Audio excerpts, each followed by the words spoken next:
KKSC को chart हेर्ने हो भने चाहिँ हाम्रो चाहिँ यो एरियामा पुगेर चाहिँ एउटा चाहिँ यहाँ डबल टप जस्तै लगाएर चाहिँ यहाँ चाहिँ मजाले यहाँ भोल्युममा सेलिङ भएको छ भनेर हामीले बुझ्न सक्छौँ है।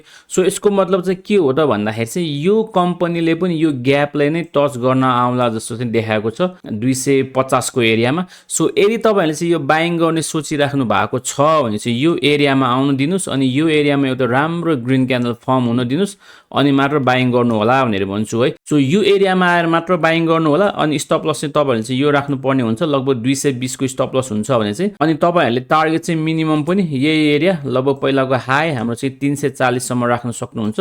सो यो एरियामा आएर तपाईँहरूले बाइङ गर्नुभयो भने चाहिँ तपाईँहरूको रिस्क रिवार्ड रेसियो चाहिँ अति फेभरेबल हुन्छ। प्रफिट भयो भने चाहिँ हामीले चाहिँ 32% को चाहिँ प्रफिट हुन्छ भने चाहिँ, अनि हामीले लस भयो भने चाहिँ नियरली हामीले चाहिँ 13% को लस हुन्छ। सो यसमा पनि रिस्क रिवार्ड रेसियो हेर्ने हो भने चाहिँ 1:2 भन्दा धेरै छ। सो वेट गर्नुहोस् मुनि अनि मात्र बाइङ गर्नु होला, बाइङ गर्नलाई चाहिँ हतार नगर्नु होला भनेर भन्छु।